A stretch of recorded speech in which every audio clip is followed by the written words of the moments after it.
Well, just let me know when we're live. All right, cool. All right, welcome everyone. Thank you for coming. Welcome to our next week of our study. And as usual, we meet in the Union beforehand at 6 near the Chick-fil-A for supper. And for those who need a ride, we leave at 7. So just for reference. If you are not a member yet and would like to be and have not been asked about that yet, and if you want to be a member and you come to our meetings, feel free to let me know or one of the other officers and we can get you connected with that. Also, if you want to sign up for emails as well so you're connected with everything we do, and same thing. Yep, let us know. Also, we are planning on a trip to Utah in the future. Basically, it's an applied apologetics intensive thing where you're going out and speaking to people. It's applied apologetics. And we need to know if you would like to come by December. And that's next spring, correct, Wesley? Yes, March. Yes, March. And all right, that's it for announcements. We'll have Ben up for tonight. And so, yeah, give it up for Ben. Yay, Ben.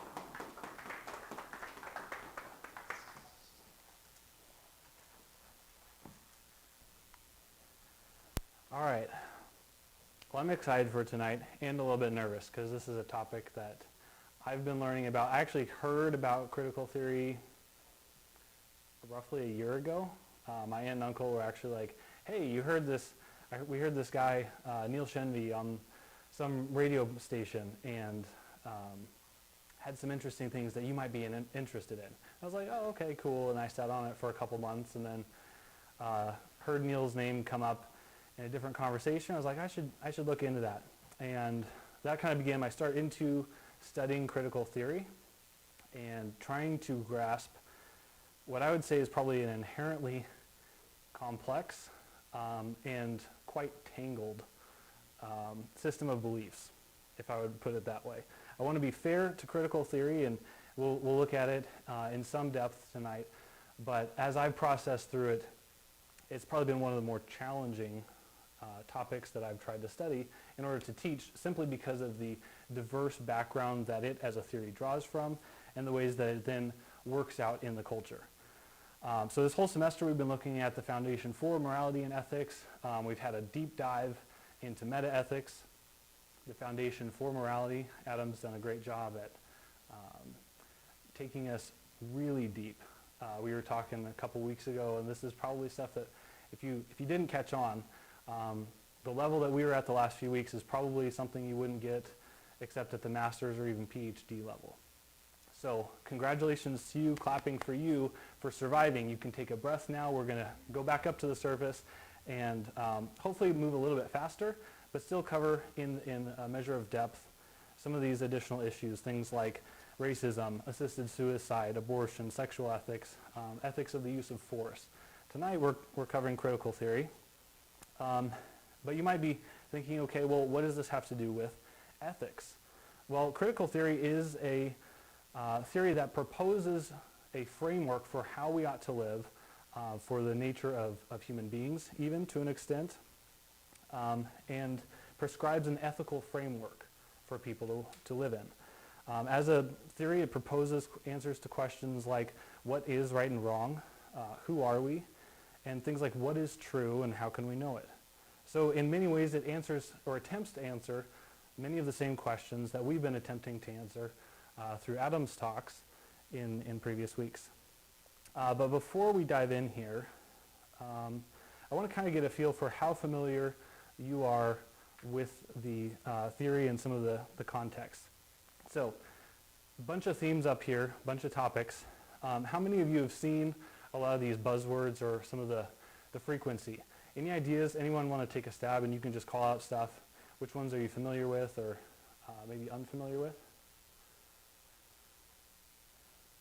I'm seeing a few nods. Yeah. Is there one that you're noticing or jumping out? Cisgender privilege. Any idea what that refers to? I know what cisgender is. I learned that one day. Yeah, so cisgender is the idea of being identifying psychologically with the gender that you are biologically, okay? You've got other types of ideas or theories or concepts.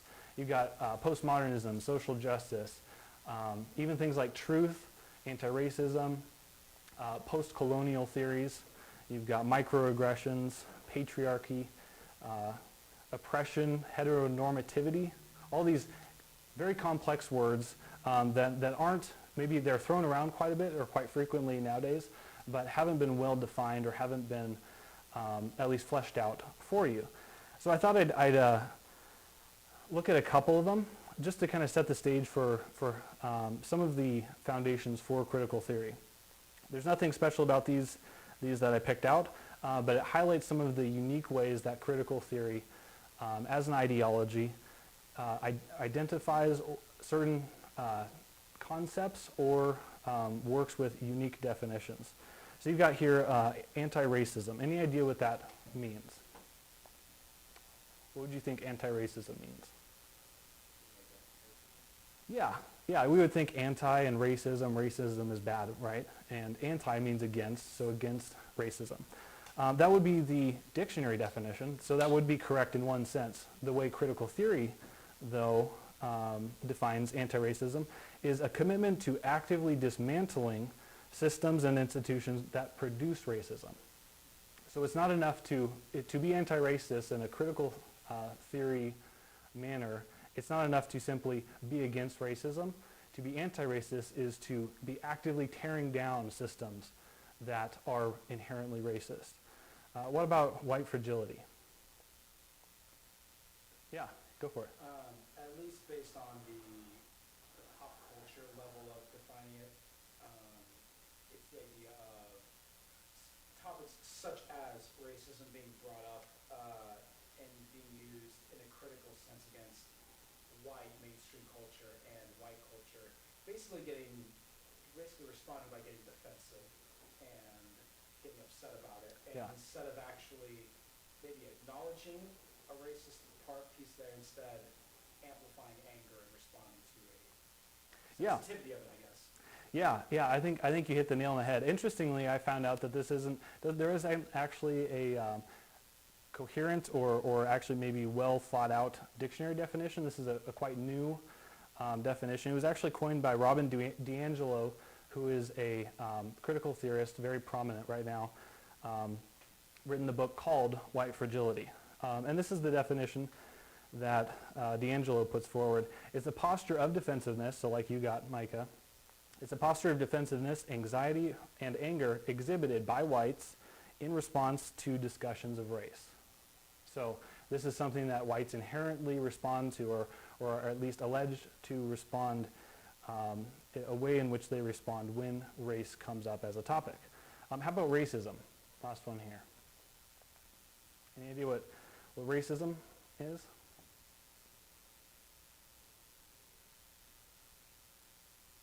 Sure. Assuming one race to be greater or lesser than another.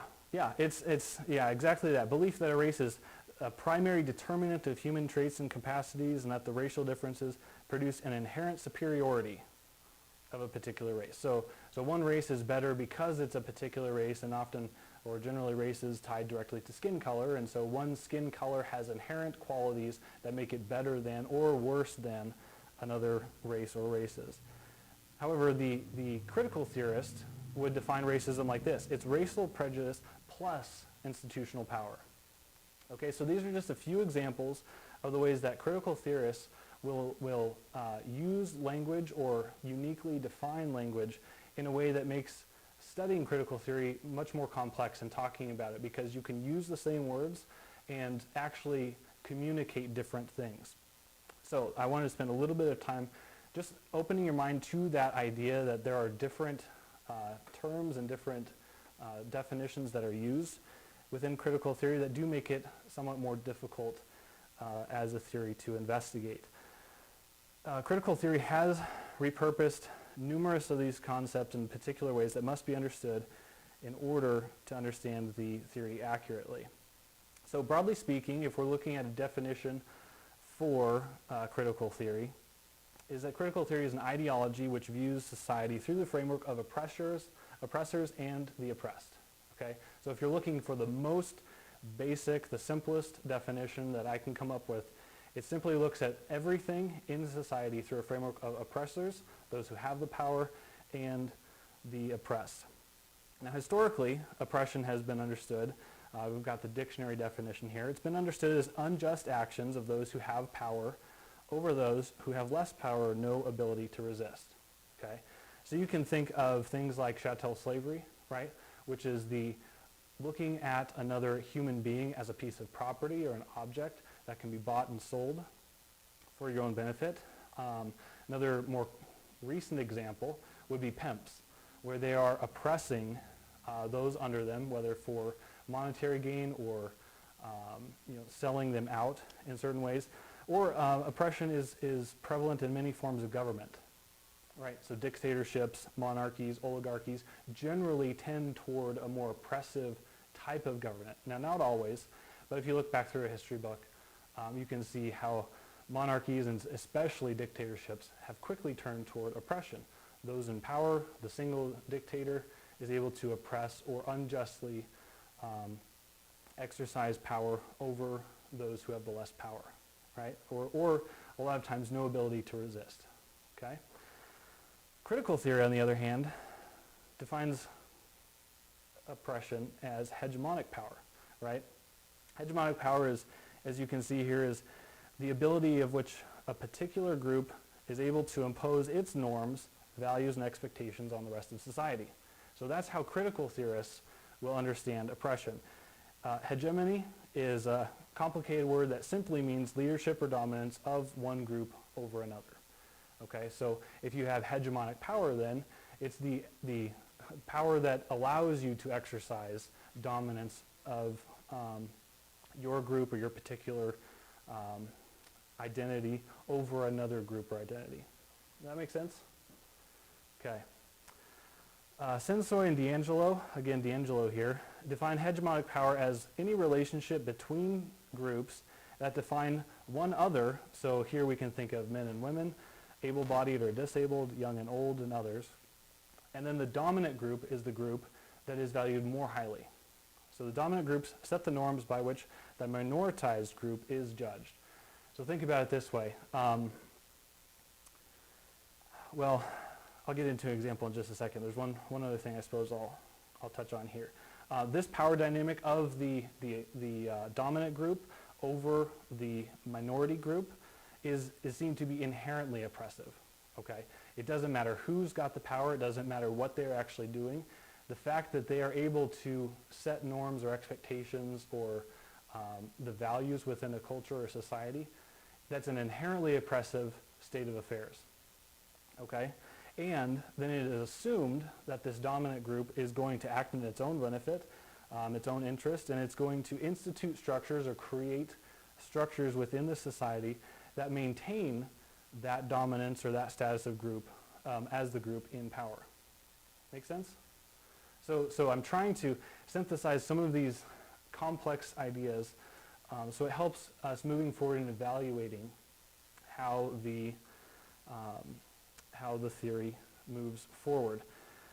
Now, Neil Shenvi again, notes that this is where a lot of opponents of critical theory misunderstand the theory. And this is where I actually had a significant level of misunderstanding because I was looking at myself, right, as we're going to look at in a little bit, the identities or the intersectionality that I have is extremely low.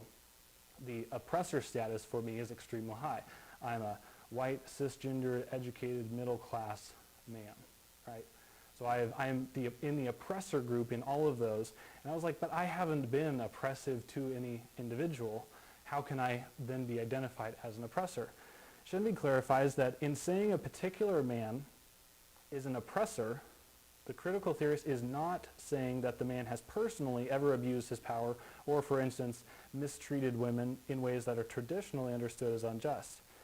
Rather, the critical theorist is asserting that the group to which the man belongs, being a male, has imposed its views on society regarding what is normal, expected, and valuable, thus making man an oppressor, right?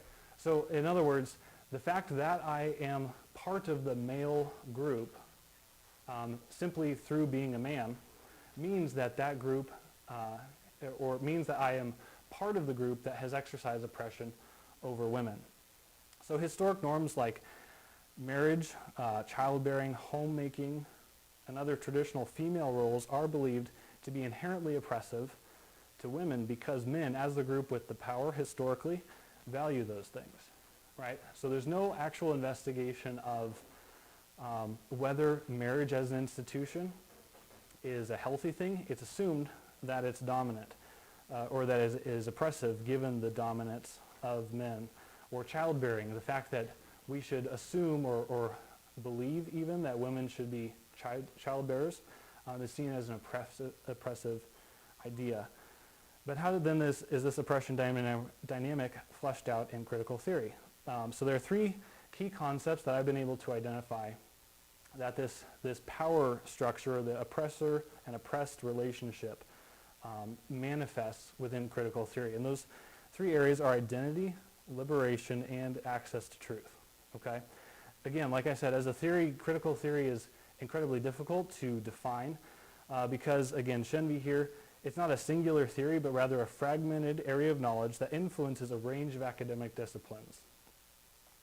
Fabine Doucette, I believe I'm pronouncing her name correctly, she's an associate professor at NYU Steinhardt, and she clarifies that critical theories interrogate societal systems. Bear with me, there are a lot of big words in this one.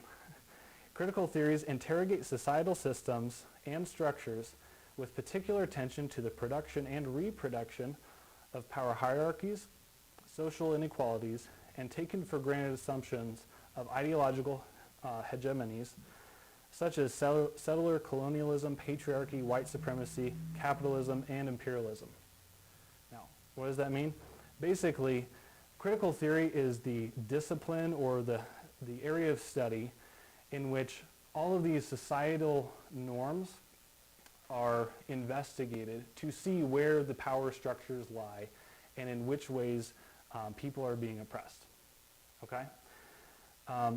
So the three ways then that this works out in the theory is particularly in identity first.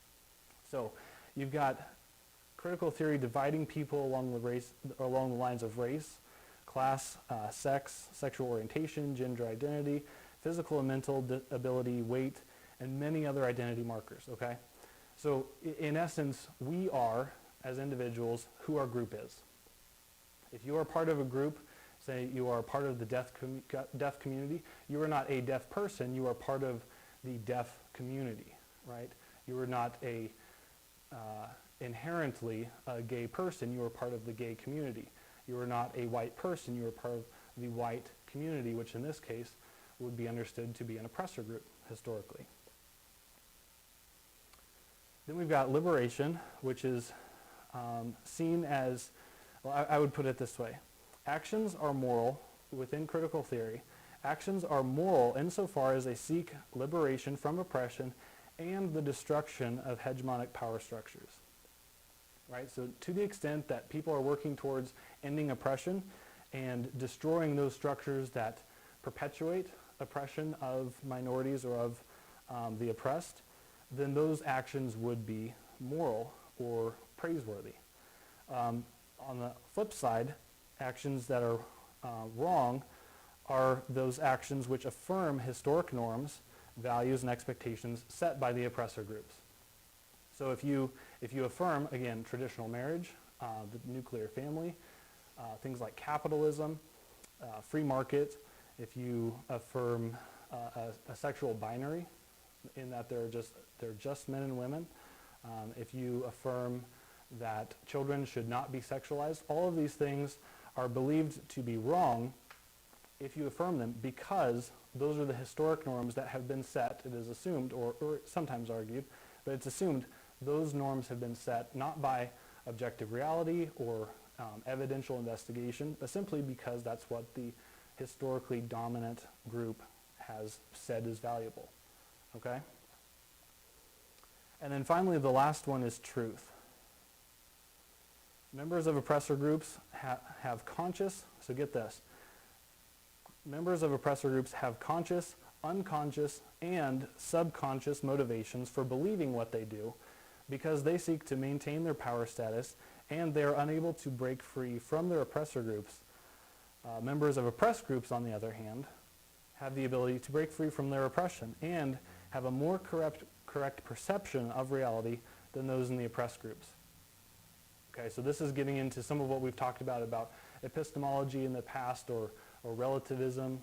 Postmodernism has had a lot of postmodern roots that are there, where those who are oppressed actually have greater access to truth because of their lived experience as an oppressed person, where those people who are, again, by their group identity associated with an oppressor group, are their vision or perception of reality and truth is clouded by these unconscious biases, these things that you may not and maybe can't become aware of, that inherently keep you in power. Okay, are you tracking? Okay, this is kind of technical or like I said, very tangled stuff. You got to use words and definitions carefully here to kind of figure out and navigate this terrain here. So what does this look like maybe in practice? And I came up with this little chart here to kind of help us think through how this framework of power, oppression, liberation, and access to truth actually can be pictured. So if you look here, we've got access to truth, right? And intersectionality, which we haven't really talked about. Intersectionality is simply the idea of where your oppressive or your membership in oppressive or oppressor groups, so being the victim or being the one who has been oppressed, your membership in those particular groups come to an intersection. The more lines of intersection you have, or the more membership in oppressor groups, or oppressive groups, excuse me, that you have, the greater your intersectionality, okay? I believe that phrase was coined by Kimberly Crenshaw back in the 60s or so. So what this would look like is, over here, my access to truth as a white, cisgendered, middle-class, educated man would be, my intersectionality would be extremely low. In other words, I don't have membership in the oppressed groups. Therefore, my access to truth or understanding to truth, correctly as it is very low. I have all these unconscious biases that I hold to that would keep me in power, so the theory goes. Where if you have someone moving up the scale here, you've got maybe an African American or maybe Pacific Islander, trans, gay person. They would be much higher because they have those multiple forms of intersection that then allows them to have access to knowledge and truth maybe as it actually is. And that allows them to then break free from their oppression and liberate others who are being oppressed. On this side over here, we've got moral guilt and membership in oppressor groups, okay? So in the same way, you can picture me, white, cisgendered, educated, fairly educated, middle-class man. I have a lot of those oppressor group memberships, and so my moral guilt, and remember, when we're talking about moral guilt or moral responsibility, we're talking as a group. It's not that I necessarily have ever oppressed a woman or have ever oppressed a trans person or someone of a different race. Simply because I'm part of that group, my identity is found primarily in that group, my moral guilt as a member of that group also rises. Whereas someone who, again, has a high level of intersectionality or has very few memberships in these oppressor groups would have a very low moral responsibility for the actions that they're taking and that their group has taken. So, let's see. So that's why you do, and we'll get into this a little bit, that's why you do see some of these groups with the protests over the last number of months, why you've seen, there's actually a book that came out, I forgot to look it up, I think it was called In Defense of Looting, right? There was an academic argument put forth for why looting and rioting is an appropriate response given the level of oppression certain groups have experienced, right? Because, remember, membership in oppressor groups, which minorities would by definition not have, they would have a low moral responsibility for the actions that they're taking. As we'll see here in a little while, the weight of personal responsibility and moral guilt is horribly skewed in some very dangerous ways. So Shenvi, again, put it succinctly. He said, one of the most important implications of contemporary critical theory's emphasis on group identity is the moral asymmetry it assumes between different groups. So asymmetry, for those of you who, it's been a while since geometry, right? If you drew a line down the center of these graphs, it's asymmetrical, it's not symmetrical, it's not balanced. So there's moral asymmetry, kind of depicted by this right-hand graph. So that its collectivist outlook, because of its collectivist outlook, members of oppressor groups are not seen as morally neutral, right? If you're part of an oppressor group, you bear the guilt of the group, even if their individual behavior has been unimpeachable, okay? And then because truth is more accurately understood by the oppressed due to the unconscious bias and the way that clouds their access to truth or their vision of the oppressors, truth and morality are functionally relative. Now, I want to be clear here that, well, I would say that, and we'll get into this in a minute, that critical theory has significant postmodern roots, which does then really get into some deep waters in relative truth and relative morality. Critical theorists do not subscribe to relative truth or relative morality. However, this is why I called it functionally relative, because those who are able to correctly assess moral truth or truths about reality, they are most accurate. Those truths are most accurately understood or accessed through the individual experience of one in an oppressed group. Okay, so it's not that I, as an oppressed person, if I were, would have direct access to greater truth. It's because my lived experience as a member, again, finding my identity in the oppressed group, that gives me greater access to understand truth correctly. So it's as though there's objective truth out there, but only by being a member of an oppressed group can you have better access to it. But I would argue that makes it functionally relative, because you can only rely on the lived experience of other people. So it's a very unstable place to ground morality. But I've been talking here for quite a while, actually. So I'm going to ask you a question, and you guys can discuss this. What benefits and problems with critical theory do you see, and do you agree or disagree with the theory? So talk amongst yourselves for a couple minutes, and then I'll draw us back in.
hope this was helpful and just kind of whetting your appetite for those conversations, like Adam says, that happen through the rest of the evening. So I'm just going to dive real quickly into a brief history of the kind of the intellectual development of critical theory, just for your own benefit. Now that we've kind of seen what the theory actually proposes, let's look briefly at some of the history. So it started at the Frankfurt School over in Germany back in the 1920s and 30s, and it was a collection. The Frankfurt School was a collection of Marxist intellectuals who were unhappy with how long communism was taking to instigate social change, right? So they were looking at the Marxist ideologies and they're saying, hey, this is taking too long. How can we speed up the process? And so they got the idea to apply Marxist analysis to various disciplines, various other disciplines that maybe Marx himself hadn't quite explored or hadn't potentially thought of. So the way that I would look at it is that critical theory has postmodern roots that we've kind of mentioned, where truth comes from in here. Now remember, for those of you, how many of you were here when we did truth?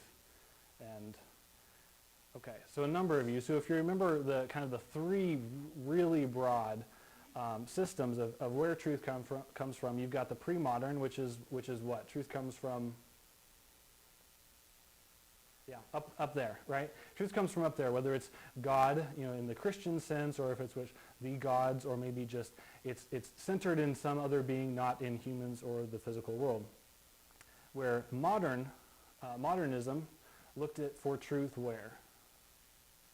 Yep, around us, in the natural world. So instead of God, it comes from God or the gods or something like that. It comes from what we can understand from the world. So truth is inherent in the natural world. So we're going to discover it there. Postmodernism, on the other hand, is where truth comes from inside. Yep.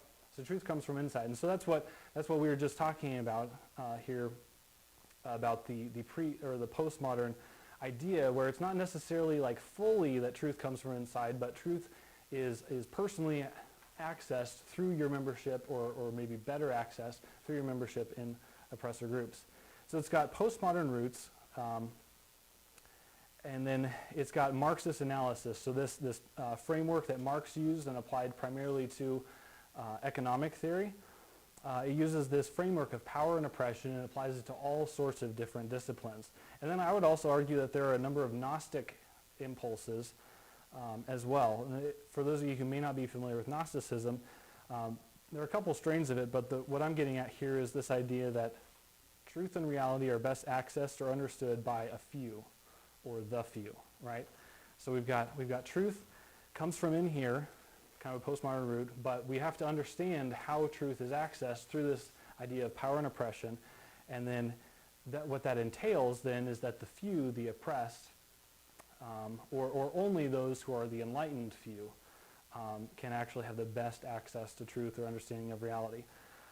Critical theory then spawned a number of other fields of study. So you've got things like critical race theory, which is what I was first exposed to. You've got queer theory, post-colonial studies, disability and fat studies, which is actually, as you would think, fat studies would be something along the lines of how do we help people get to a healthy weight. This is actually not that at all. Fat studies are actually affirming people in the weight that they perceive themselves to be or in the weight that they are. So the outworking of this practically would be that for example, James Lindsay, who wrote this fantastic book, Cynical Theories, he looks at fat studies and he argues that, or actually discovered, that fat studies, he used the example of if pharmaceutical companies were able to develop a pill that you could be given to any individual and it would bring them to their ideal weight, right? We would think that is a good thing. We'd be like, oh man, that'd be awesome. We could end obesity and all the heart conditions or respiratory issues that entail from that. That would be a good thing.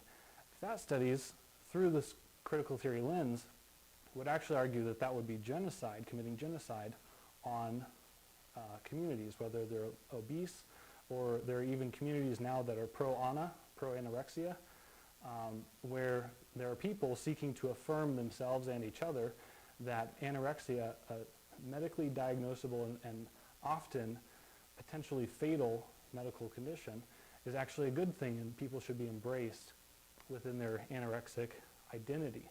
Remember, again, the identity is not in the individual, primarily it's in the group that they're a part of. So that would be things like fat study, and then you've got social justice and others, gender studies.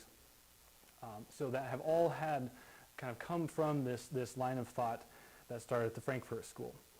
So now we're going to turn a corner here a little bit and look at what critical theory gets right. Okay? As you've probably picked up, I disagree in many ways or see a lot of problems with critical theory, but I don't want to throw the baby out with the bathwater. So critical theory gets it correct that oppression exists. And I would add that it is evil. Oppression, wherever it happens, is evil. So we can look at here in the United States and worldwide, but particularly here in the United States for our purposes, the issue of slavery, right? Treating people as property and devaluing those people's humanity. How about misogyny, right? Viewing women as inherently less valuable and treating them as, again, property or objects, devaluing them as humans. You've got sexism, the idea that one's sex makes them more or less valuable, or looking down on someone simply because they differ in sex from you, right? And then, of course, racism, which we're all very, very keenly aware of these days, which is simply believing or acting in ways that bases moral status or human value on the color of someone's skin, right? Some inchangeable and incidental attribute of a human person, grounding their human value in that. I would also add abortion, right? Which we're going to look at in a couple weeks, but think about abortion. If abortion is not the most extreme form of the powerful oppressing those without power, then I don't know that we can accurately understand what is oppression, right? If you've got the unborn unable to defend themselves or even speak up on their own behalf, being slaughtered by the thousands, over 2,000 every single day, if that's not a form of oppression in our current society, I'm not sure we can trust ourselves to identify any other form. So critical theory gets this right. Oppression exists and it is evil. We can affirm that whether we're biblically faithful Christians, non-Christians, Muslims, Jews, skis, or anyone else, right? We can affirm that oppression exists, it's real, it has damaging effects on incredible numbers of people, and it should be opposed. Critical theory also gets the idea of power corrupting, right? Any of you guys know the man on the left here? A couple of you do because you heard me talk about this before tonight. Anyone know who this guy is? Pretty sure most of you have heard something that a phrase that he coined. Power corrupts and absolute power corrupts absolutely, right? Or he said power tends to corrupt and absolute power corrupts absolutely. This is Lord Acton. I didn't look up a whole lot about him, but I've heard that phrase personally a lot, right? We would affirm this, and as the critical theorist would, power corrupts, right? How about the guy on the right there? Anyone recognize who that is? Yeah, Spider-Man. And anyone, now that we're thinking about power, anyone have a phrase that jumps to mind that is related to Spider-Man? I don't know. Yep, great power comes great responsibility. Actually, it wasn't Spider-Man who said that, it was his Uncle Ben. And in the movies and then in the comic books, it was actually just a phrase that was unattributed. But I thought that was kind of interesting. Here's a little tidbit, I promised some of you a piece of trivia. Justice Kagan, back in her, writing her majority opinion in a case called Berlot versus Thies and Company, which dealt with patent law regarding a Spider-Man toy, incidentally, actually used that phrase in the Supreme Court opinion. She referenced the actual comic in the Supreme Court opinion. So I think Spider-Man, to my knowledge, is the only person who's made it into the Supreme Court. So take with that where you want, right? But we don't need to look at superheroes or other people to understand this. All we've got to do is open the pages of a history book and understand that oppression almost immediately follows power, right? Hegemonic power, the fact that hegemonic power structures exist is also something that critical theorists recognize, and we, even though we may find disagreement with critical theorists, we can affirm unequivocally. It's uncomfortable, right? This has been an uncomfortable time for me to have to confront where the U.S. history, we'll just take the U.S. for example, but looking at U.S. history and seeing how institutionalized or how oppressive structures have been institutionalized, or those structures have been created that have kept people who are unable to resist in situations where they are victimized, right? You've got this kind of ideology that the ends justify the means. Those who are in power often will set up structures where they're like, hey, if you know, these lower people or these less than human or less valuable people get hurt, well, at least we get to stay in power and we can, you know, we can live a comfortable life. This is something that critical theorists recognize, and I would also affirm. And then also looking at racism, a really hot issue that I think Wesley is tackling next week. So, go Wesley. But here in the U.S., we can just look at the U.S. With chattel slavery, which is simply the idea of someone being enslaved and owned forever, and their children and their children's children all the way down are automatically enslaved. There's no way to escape it. They're treated as complete property who can be bought, sold, destroyed, you know, bred even horribly. And that was primarily based on race. Not always, even in U.S. culture, but primarily that was based on race. And then looking back, thinking back to those hegemonic power structures, you've got Plessy v. Ferguson, which was a Supreme Court case that kind of institutionalized or allowed for this idea of separate but equal. It's the idea where racial segregation was not necessarily, so this opinion held, didn't necessarily violate the 14th Amendment, which guaranteed equal protection under the law to all people. It was like, hey, you guys are totally equal, but you still need to stay separate, right? Which then allowed for Jim Crow laws to be instituted primarily in the South, which prevented people from escaping the oppression that they had historically been subject to, right? So we've got racism that is then institutionalized in these, what we would understand to be hegemonic power structures that led to incredible oppression of racial minorities, right? And then we've also got things like derogatory language and words. We can think of jokes. I can look back to when I was young and immature, at least more immature than I am now, hopefully, and where I told jokes that were off color. No pun intended, but they were not appropriate jokes. They were making light of or poking fun at qualities of people that are incidental, that can't be helped, right? So these are ways that racism then kind of gets ingrained into our thinking, into our psyche, that is damaging, that critical theorists recognize, call out as evil, that we can also affirm, even though we may have some significant issues with critical theory. So, quick question for you. We'll spend just a couple minutes on this. In what ways have you observed these realities, so these ways that oppression and power structures have been institutionalized? Have you observed, in what ways have you observed those things in the society around you? I'll give you about 2 minutes for that.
All right, so here we're going to be looking at where I think critical theory fails, right? We've looked at where I am in agreement and I would affirm some of these aspects of critical theory. Here's where critical theory fails, and I would think fatally. That would be my argument.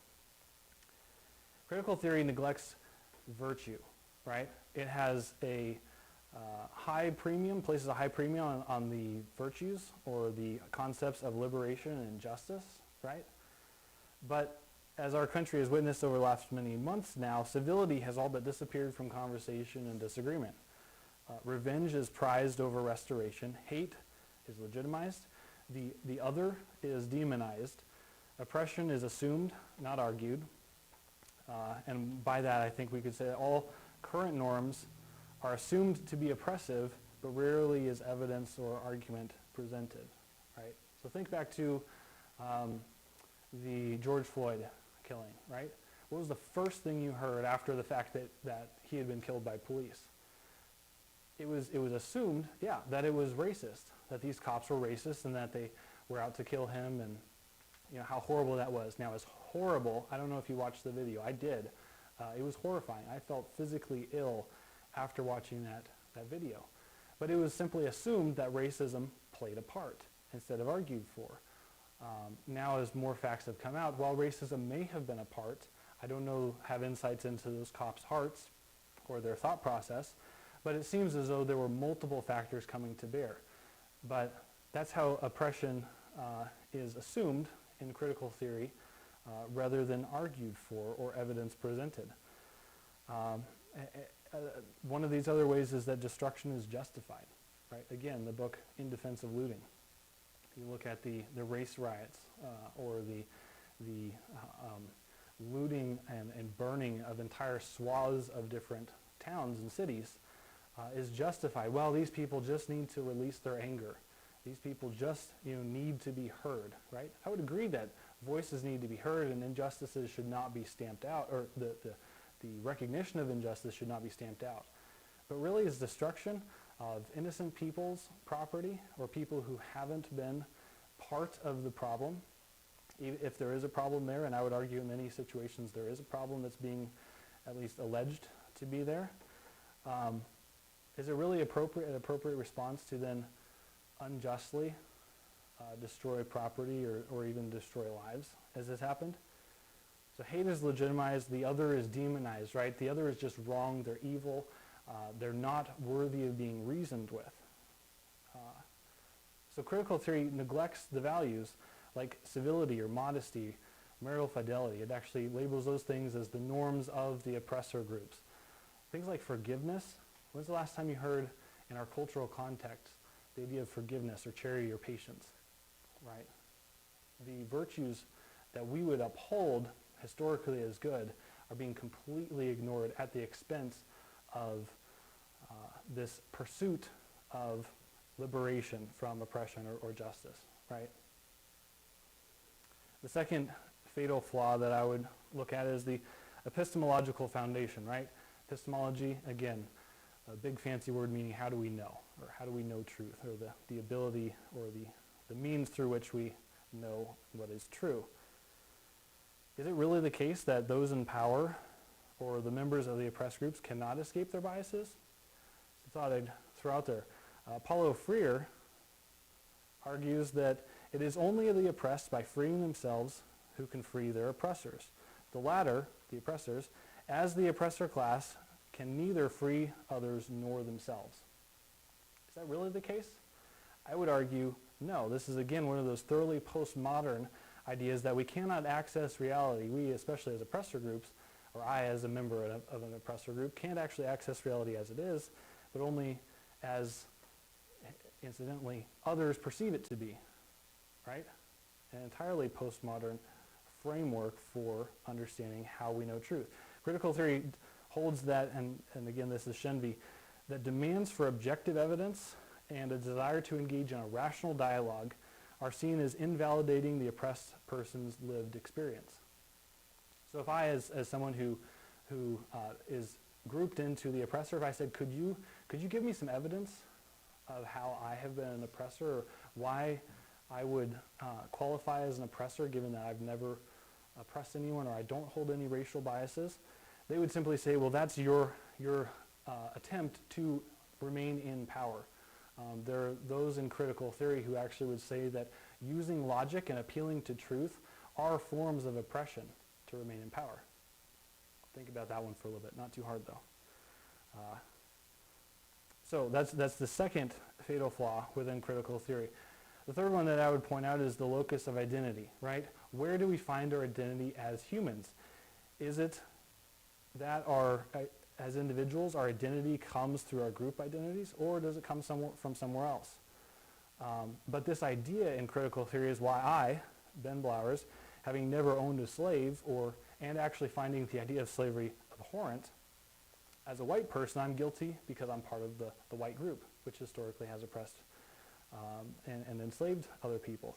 This is also why a person who has significant intersectionality, right, remember the intersection of multiple oppressor or oppressive statuses or victim statuses, this is why individuals who hold that intersectionality have such latitude in their actions. There was an example, you can look it up, where there was actually, I think this was during a Democratic forum, where there was a lady, I believe an Asian Pacific Islander lady, who was asking a question, and of course this is a very formal scripted event, and you had another individual who identified as a trans person, came up, grabbed the mic from the person, and went on a rant about how they had been oppressed and vocalizing their opinion, and no one was able to, or no one felt comfortable saying, hey, why don't you wait for the Q&A, or why don't you wait for an open forum? That's not appropriate to steal the mic away from another person. Forget that she's a woman or anything else. You could strip away all those details. That's wrong for you to treat another human being like that. But because of this individual's high level of intersectionality, you can even see in the video the moderator's discomfort with calling out and regaining control at the event, right? Also, this concept of identity in critical theory bases human value in inherently unstable places like race and sexual expression or desires, education, and other things, right? I would argue that each of those we can look at, as we will in a couple weeks when we start to look at human value and where that comes from, and dignity with the issues of abortion and stem cell research and things like that. We're going to take a deeper dive into where human value comes from and where it can be based. But basing it in someone's race, something that is incidental to them, or their sexual expressions or desires, is an inherently unstable place because those things can change. And if the basis can change, the basis of human value can change, then it follows that the human value itself is also changeable. So one of the significant flaws with critical theory. And finally, looking at moral responsibility. We talked a little bit about this. Individuals are not responsible for their own actions, right? So me as an oppressed, or as a member in an oppressor group, I am responsible not for my own actions, significant or in significant ways, but I'm responsible even for the actions of those who are generations before me, right, with slaveholders. In the same way, you've got people who are minorities, are justified not because of the actions that they're taking now, looting and rioting and name calling and things like that, but they're justified because they're still essentially have a surplus of moral lack of responsibility, if you will, because of their oppressed status. And why those things are justified. Members of the oppressor groups are morally tainted and guilty of evils, right?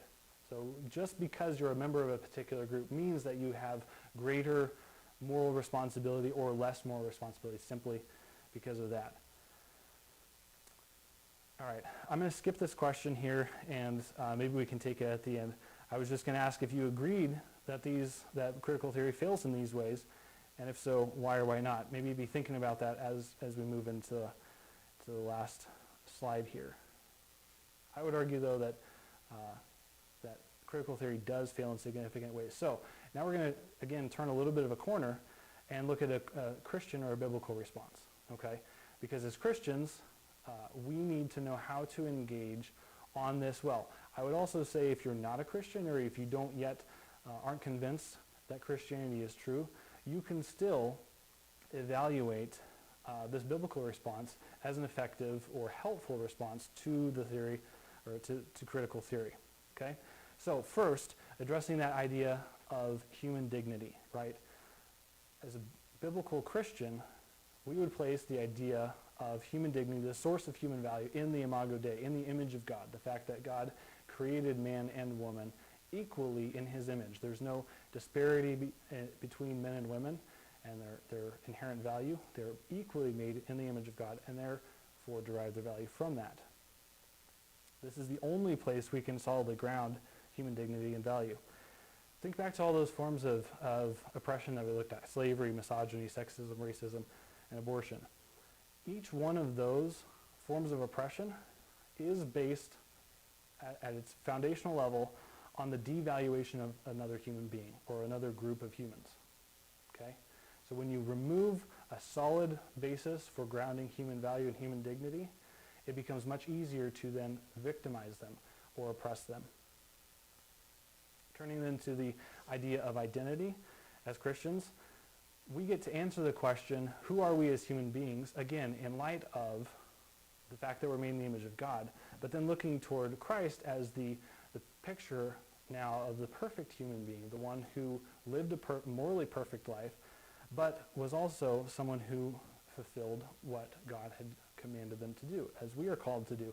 If we don't understand that we were created, what we were created for, then we cannot fully know how we ought to live or what our intended purpose is, right? If it's the case that we weren't actually created, how is it that there could be an intended purpose for us? If we don't know if there is an intended purpose for us or what that purpose would be, how then can we know what we ought to do, right? So we as Christians look to Christ to know who we were created to be and then how we ought to treat one another, as Adams argued that the loving relationship between the members of the Trinity is something that we, being made in God's image, can reflect back to him and share with each other, therefore informing how we should treat one another. That will become important as we look through a number of difficult issues like racism and sexual ethics, euthanasia. How ought we to treat this other person is an important question to answer. The next response is the effects of sin, right? As Christians, we understand that all have fallen short or all are under the effects of sin, and that every person is equally affected by sin. There's not a disproportionate effect of sin on one person that clouds one person's judgment to the extent that they can't access what is true or what they ought to do or what is right, nor is there a certain status of person or a certain status that a person holds that then allows them to know more fully what is true or right. Everyone is equally affected by sin, and sin blinds all hearts and minds. Membership in a particular group does not inherently cause greater moral guilt, right? If you're a particular some groups, I don't know, like a death cult, the KKK, Nazis, there is membership in that group is going to carry some moral weight and moral responsibility, right? But there's no group membership that inherently makes you have greater moral guilt or less moral guilt. And then finally, looking at the eventual restoration of the earth. As Christians, again, we recognize that we are not just saved to something, to eternal life, but we are saved for something, right? We're saved for the purpose of working with God in restoration of the world to the extent we can this side of resurrection, right? We are called to do justice and love mercy.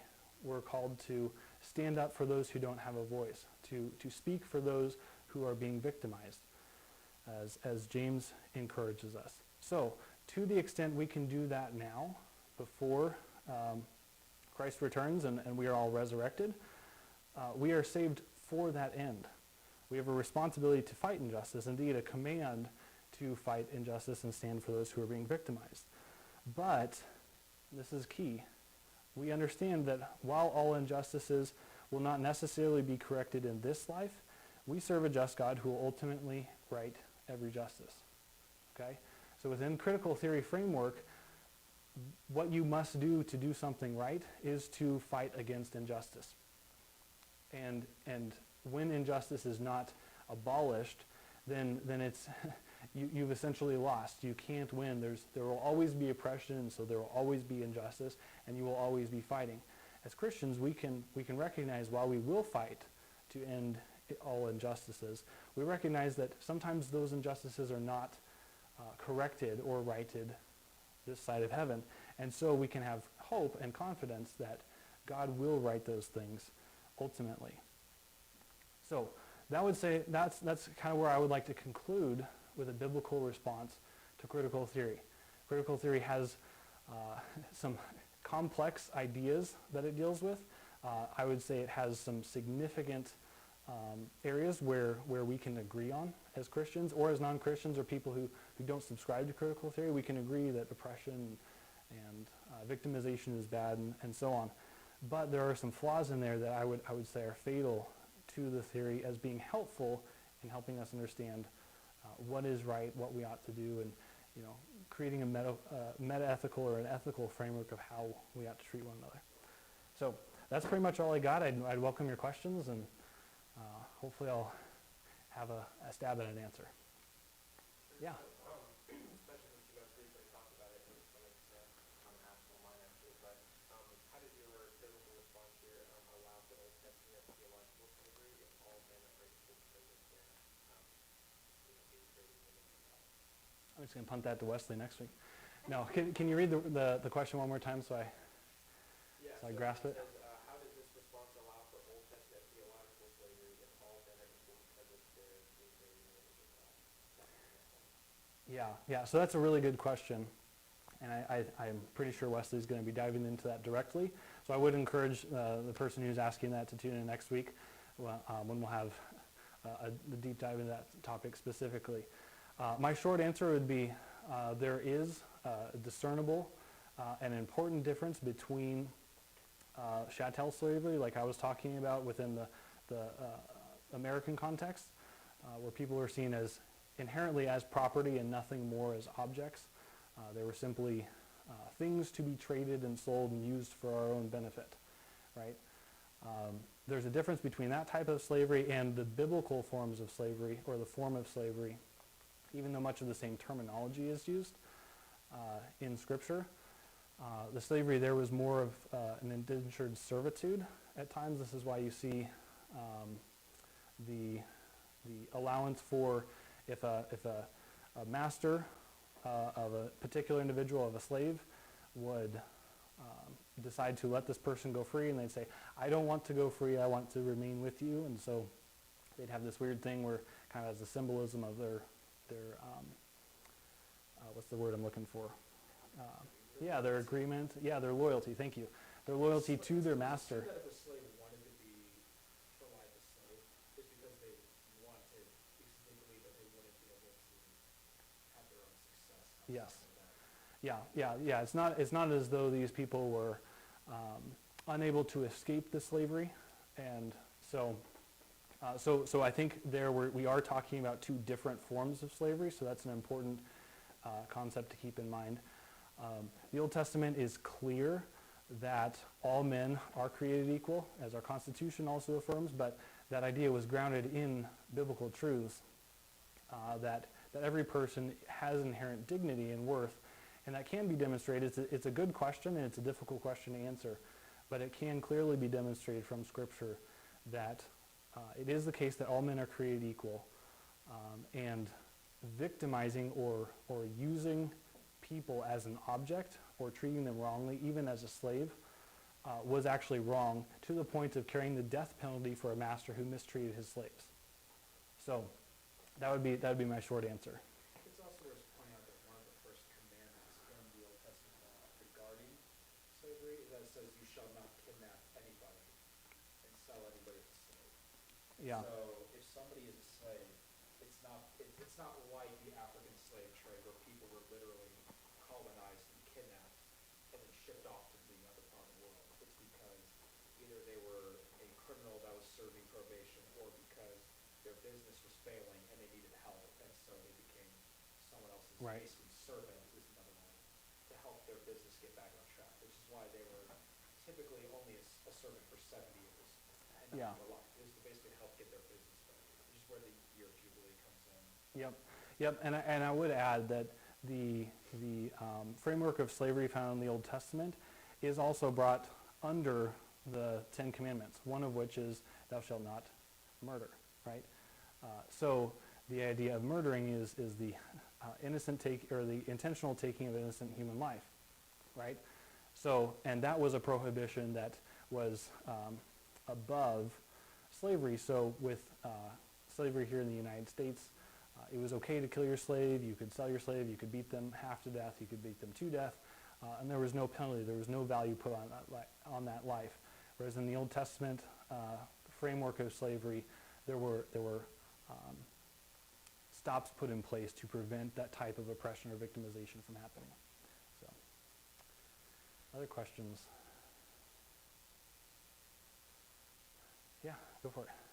So when you make the point that we Indian Christians, I guess, if they get this question, can agree with some things that critical theory about, especially like oppression and evil. Mm-hmm. I think that there is a sense that, yeah, there is oppression and evil, but that's bound up in how I define oppression.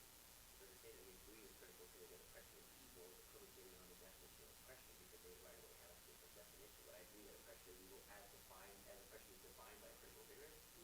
No, not all oppression is evil. Mm-hmm. If we grant their definition. So it's kind of a weird, well, yeah, I agree that oppression is evil if I get to have my own definition of oppression, which is the traditional one. Yes. I didn't know if there's kind of a way that, in what sense can the agreement be quantified if all the definitions of the terms are just left unexplained? Yeah. Yeah. Yeah. So the to summarize the question, or just to repeat it for those of you online, it's getting to the idea of how can we, or is it possible to agree that oppression is bad when critical theorists use a particular understanding of oppression, and we as Christians might affirm a different or different in a key way definition of oppression. So that's a good question. I'll go back here to the definitions of oppression here, just so we can look at these two together. So historically, and this would be a definition of oppression that I think could affirm from Scripture. It's the unjust or the cruel exercise of authority or power, right? So actions taken against those who have no power or less power, or have no ability to resist, okay? Critical theory, on the other hand, frames this in the idea of hegemonic power. So there is a key distinction there. I'd have to think about how it differs meaningfully, such that we would disagree with critical theory's understanding of oppression. I think probably where I would go, instead of saying, okay, if I were talking to a critical theorist, how do you define oppression? How do I define oppression? Can we find a common ground? I would simply say, what are you calling oppression? What do you see as oppression? And then agree with them or affirm them or disagree with them on that level. So generally we're talking about racism or the maltreatment of other human beings on the basis of some particular trait or status or identity. And that's where I think we could begin to have a helpful conversation moving forward and agreeing that oppression is real, or those outworkings of oppression are real. Yeah, I think for the Ben Bagger over that, like that. Yeah, yeah. Even in the sense of like racism, in reality, people who you say that racism is in the act of oppression, they say, well, we agree, but then Yes. again, you know what racism is. Yeah. Racism is just one race having a cultural advantage from the other, and I'm saying, well, the racism is supposed to come from more of a theory of superiority or Mm-hmm. some kind of like, racial traits matter, and if you mistreat people because of that, well, then we say, well, yeah, I would agree that racism is wrong, but what do we mean by racism? Yeah. You know, Yeah, again, definitions, I think this is Dr. Michael Bauman, who I learned this from. He said, the one who controls the definitions wins the argument, every time. If you're able to set up or come to an understanding of the proper definitions, or the definitions that you can agree on in a conversation where people are disagreeing or coming from different points of view, if you're able to set those definitions, then that sets you in a place where you can either build common ground or highlight the significant areas of disagreement and then have a healthy conversation about those. So yes, it does kind of kick the can down the road. Well, oppression is bad, but we'll just look at the instances of oppression, like racism. Well, what is meant by racism then? And again, I think going back to some of the ideas of identity and where human value is grounded is very helpful, because if we're saying sexism is wrong, right? We would sexism I think would be a good example. Sexism is wrong. Treating someone on the basis of their sex differently than you do other people would be wrong. Well, what do you mean by sex? Are we saying that there are just two? Is there just a binary, or is there a what is it, 72 or more different identities? Yeah, there's a spectrum of identities. Thank you, Joel. Is there a spectrum? What do we mean by sex? And again, I'll just kick that can to Adam. He's going to be talking about sexual ethics in a couple weeks. So no, but it is important to define your terms when in these conversations, so that you can actually helpfully move forward. Because there are places where certain forms of oppression may not be agreed upon, or may not, if not properly defined, you're not going to be able to move forward in conversation. So yeah, that's a helpful thing to point out. Short answer, definitions matter. Yeah?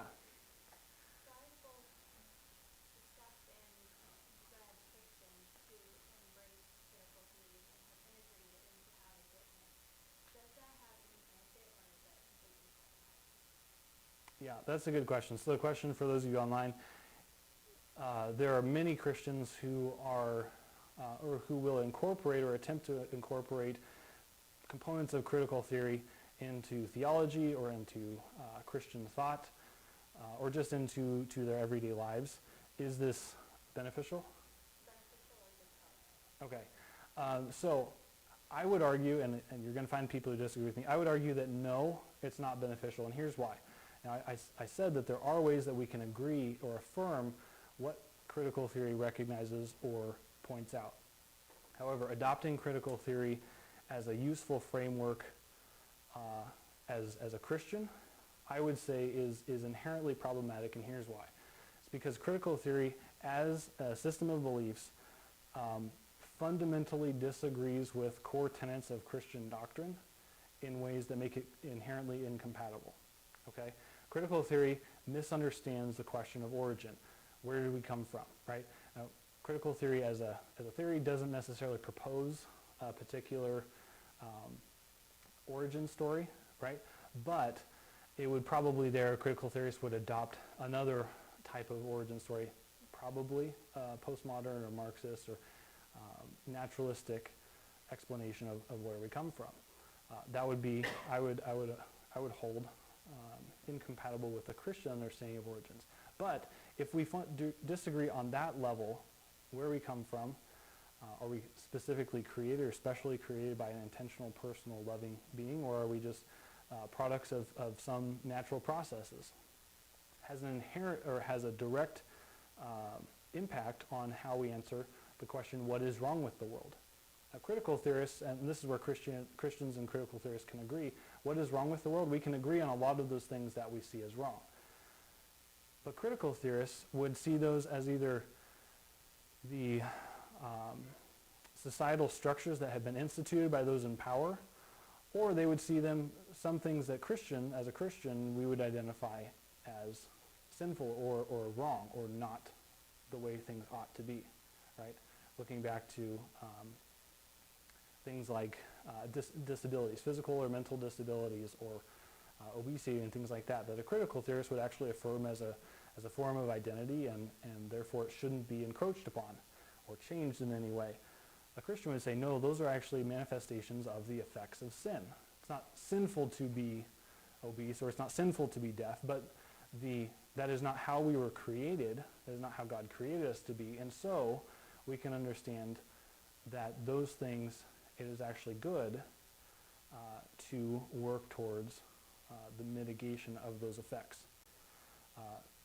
Critical theory also then misunderstands the question of where are we going, or what is our purpose, what is the end or the telos, right? The end of critical theory actually is pretty hard to identify. It's essentially this ideological, theoretical society in which there are no oppressor groups and everything is equitable and equal and there's no victimization of anyone. The problem with that is if that were true, then critical theorists would have won. In other words, they would have set the norms for the society. What does critical theory hold as a system of beliefs? It holds that those who set the norms are inherently oppressors. Oppressors are bad. Therefore, tearing down the oppressors or the structures that the oppressors have been put in place, and by oppressors, those who have set the norms and values within a society, tearing down those things is wrong, or is the end. So critical theory actually gives you this endless revolving door of tearing down. It is an inherently destructive theory where Christianity holds that the end is eventual reunification and right relationship with God and a restoration of that perfect relationship, an end of sin and death. So those three questions alone, and there are others, but there are fundamental differences in how critical theory explains reality. Where do we come from? What is wrong with the world, and how do we fix it?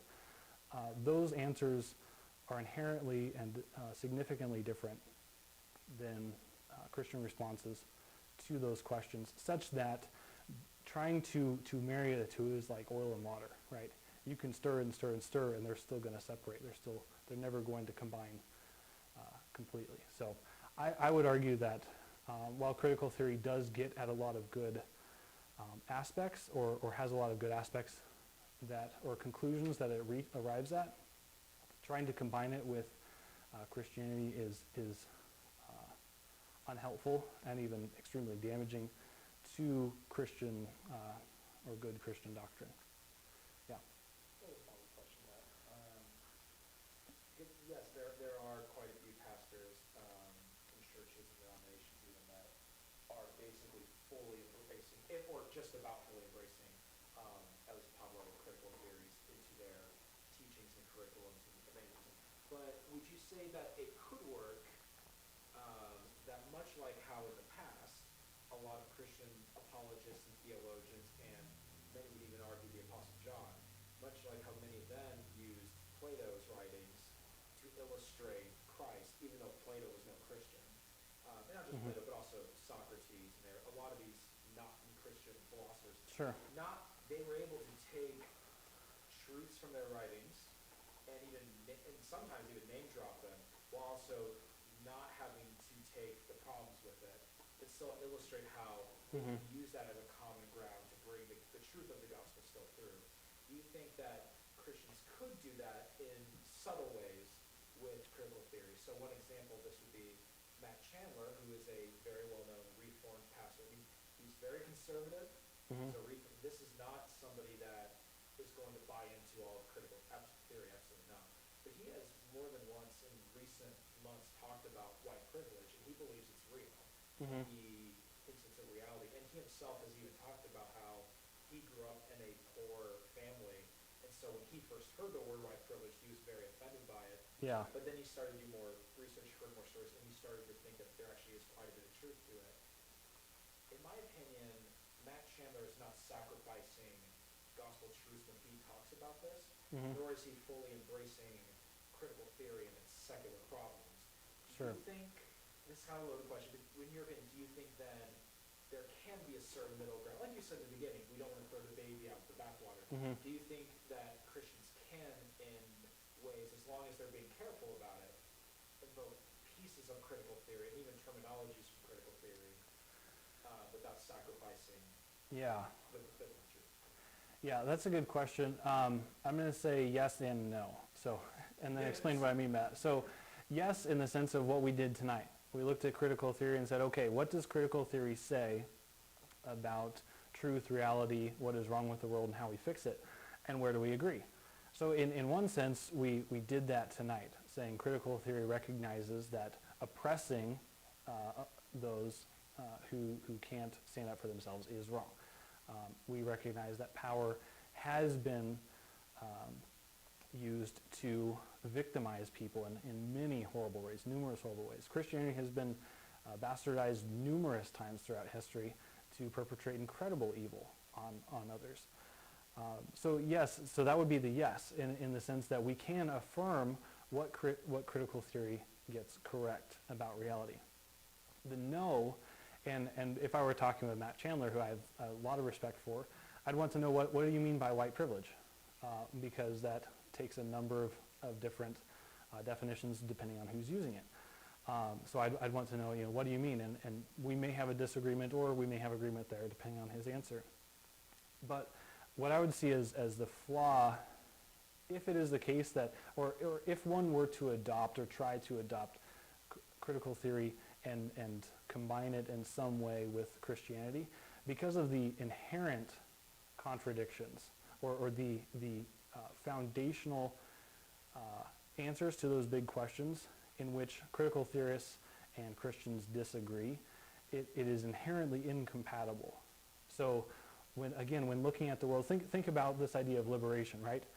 Liberation is a great thing. That's actually something that Christians affirm and actually seek out, if you will, the liberation from the effects of sin, or the penalty from sin, if you will. I don't know a lot of theologians would use the term of liberation from the effects of sin, but that's kind of the idea of is escaping the oppression or the effects of sin, and in a sense Christ liberates us from that, if we can go with that.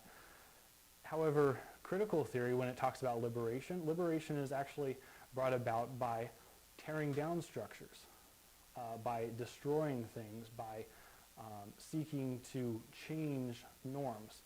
That's not at all the Christian understanding of liberation or restoration. How does restoration happen in critical theory? Well, it's this endless process of tearing down power structures and removing the oppressors and ceasing to be the oppressed individuals.